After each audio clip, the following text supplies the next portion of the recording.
Thank you for joining me in this third and final part of this video mini course.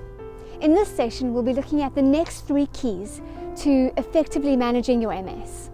I like to call these the next level steps because if you successfully implement them, they will surely take your recovery to the next level.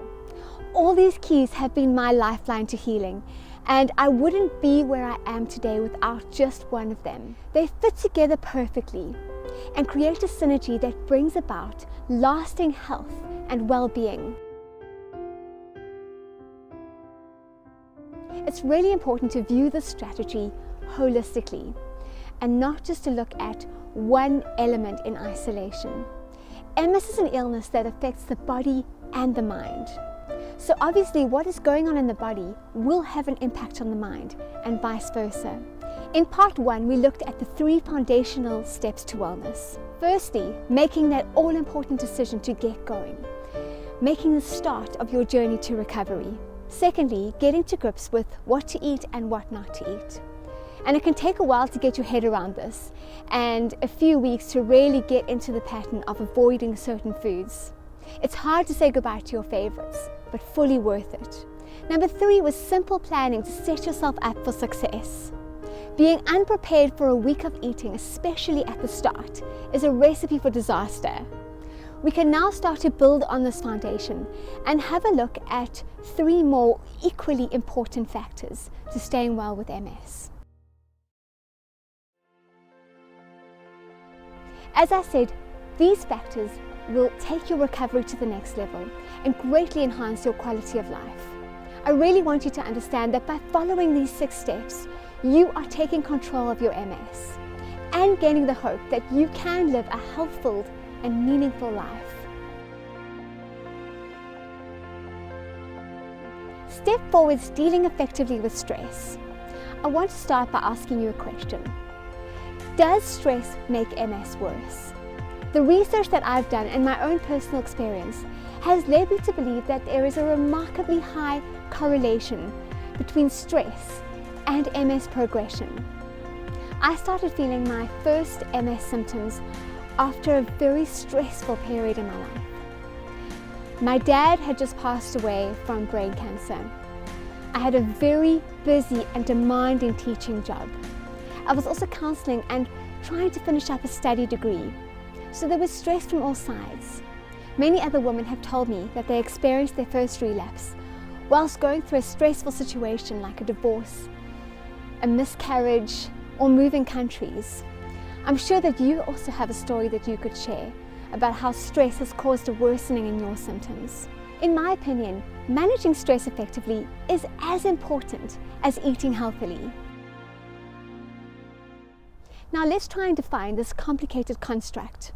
Stress can be seen as the interaction between the event, which is the stressor, the person's perceptions of the event, their personality, and their current physical and psychological health. Stress is difficult to measure because it is so subjective. People with MS are often already feeling overwhelmed by their condition and its unpredictable nature. They may be experiencing symptoms such as fatigue, depression, or physical symptoms, preventing them from doing what they can usually do. And a stressor can exacerbate MS symptoms, even if they are following the MS diet very strictly. Stress induces certain hormones and enzymes, which can have an unbalancing effect on the immune system. The immune system is a delicate balance between causing inflammation, usually in response to foreign agents, and dampening down on inflammation to bring healing to a part of the body. When this balance is upset, the immune system may be more prone to causing inflammation. This is the exact opposite of what you are trying to achieve with your healthy MS diet. So stress equals an unbalanced immune system, equals inflammation, equals MS symptoms. Now we can't completely avoid all stresses or eliminate it from our lives. Stress is a part of life. We can change the way that we respond to it though, and make sure that we are strong enough to respond effectively when those stressful situations come. I'll give you a few ways of managing your stress that have worked for me. Firstly, don't stretch yourself or take on too much. Secondly, do something you enjoy regularly. like reading or going to the theatre or spending time with friends. Thirdly, breathing techniques and meditation can be really helpful with managing stress, and we'll be going into that a bit later on in this video. And fourthly, regular exercise, which brings us to step 5 on this journey to wellness. I used to go to the gym to manage my weight and burn calories. Nowadays, I go to the gym for a whole lot more reasons. It allows me time just for me, and it helps me to keep my head clear. It improves my mood and reduces any anxiety or stress I may have. It boosts my energy and helps me sleep more deeply. I know that exercise is essential to keeping my body running effectively. Exercise has been shown to reduce and manage the symptoms of MS, leading to better overall health. It goes hand in hand with eating well, to restore lost functions and begin a healing process in the body. If we don't exercise and carry on living a sedentary lifestyle, the body's functions start to slow down, and this means that the chemicals for healing and repairing the body slow down too, which obviously means that there is less healing taking place. Exercise allows the body to work at full capacity and drives thousands of processes that make everything work so much more efficiently. Exercise also helps the body process nutrients quicker and dispose of waste at a faster rate.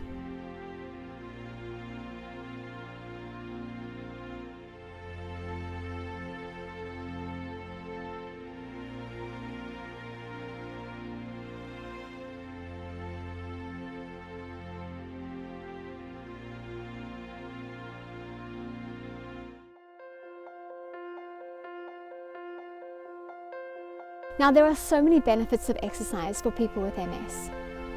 I just want to mention 6. It maintains your muscle strength, keeps your muscles strong and functioning as they should. It also keeps your muscles toned, which adds to their strength.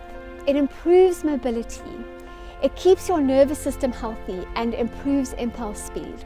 It also helps keep your arteries clear, and it increases your energy levels so that you experience less fatigue. Research has shown that people with MS do better with milder exercise over a longer period of time rather than intense bursts of energy. Professor Jelinek study showed that most of the benefits gained from exercise were from low to moderate exercise. So keep it low impact and gentle, and don't push yourself. There's no need to be super fit. An hour session 3 to 4 times a week is great. And the types of exercises you should be doing are power walking. I really enjoy doing the elliptical trainer at the gym as it's very low impact. Swimming is great if you can do this. Pilates, yoga, and stretching are also amazing forms of exercise to keep the body in great shape. Keeping the mind healthy is the final step because it seems to bring all the others together. It is the cornerstone in this structure, without which everything else would fall apart. If your mind is not in a healthy place, it will be very difficult for your body to thrive. And this also applies the other way around. If your body isn't healthy, then the chances are quite high that you've got some unhealthy things going on emotionally and psychologically. As Aristotle so brilliantly put it, the energy of the mind is the essence of life. Just like the body, the mind has to be nourished and looked after. I didn't deal with my diagnosis in a very healthy way. In fact, I went into denial and pretended that I didn't have MS. Luckily, I was able to recognize this in myself and seek help. There have also been times since my diagnosis that I've felt symptoms of depression and anxiety creeping in. I have been able to overcome all these psychological symptoms through following the MS diet, but I've also used the following strategies. These techniques will be similar to the ones that we use when dealing effectively with stress. However, they are more preventative than reactive. They should form part of your daily routine and not be a reaction to a stressor. Mindfulness and meditation are two strategies that have really helped me to keep my mind healthy and robust. It only takes about 10 to 15 minutes a day. What I do is I set my alarm for a certain time every day, and I make sure that I spend those 10 minutes quietening my body, quietening my mind. It evokes the relaxation response, which is the exact opposite of the stress response. Our bodies can focus on healing and reconstruction in this mode. Find a quiet place and set your alarm for 10 to 15 minutes. Close your eyes and completely relax on the here and now. Repeat a chosen phrase in your mind over and over again. This can be absolutely anything, but just don't make it too long. Try not to let your mind wander off, and when it does, and it will, bring it back. After about 7 minutes, you'll enter a zone where you are completely relaxed and focused. You will also notice that your heartbeat has slowed down significantly. A second cornerstone for mind health is sleep and rest. A rested mind is a healthy mind. Going to bed early is vital for a positive mindset. 1 hour of sleep before midnight is actually worth 4 hours of sleep after midnight. So it's absolutely essential that you get to bed before midnight. Another thing to mention is don't eat anything past 6 or 7 p.m. so that your body will have time to digest your food before you sleep. This will ensure a far deeper rest. Try and make times for rest during the day. If you can have a 15-minute power nap, do it. Don't pack your day full to the brim. A day is divided into 3 parts: morning, afternoon, and evening. Make sure that you keep one of those parts absolutely free. So if you want to go out at night, make sure that you've had an easy morning or afternoon. People keep us grounded. They give us renewed perspective when we've lost the plot. It's so important to surround ourselves with a supportive network of family and friends, and we need to try and see them often. MS Diet for Women has been a tremendous support to me. Having a community of women in the same boat as me, going through exactly the same things, has been an incredible comfort and support. This community of women has helped me to feel that I'm not alone with my MS. It's so good to know that we are doing this together, learning together and helping each other. So make a regular time to meet up with good friends or become part of the MS Diet community on Facebook. You can also email me with any questions or thoughts you may have. So we've looked at the 3 next level steps to staying well with MS that build on the first 3 foundational steps. We looked at stress and how important it is to deal with it effectively. This is just as important as putting the right food into your body. Then we looked at the importance of including exercise, not just for the physical health benefits it brings, but for the time to think and process and just be by yourself. Then we looked at keeping the mind healthy, which brings all the steps together. Don't be tempted to ignore mind health. It is just as important as keeping the body healthy for healing MS.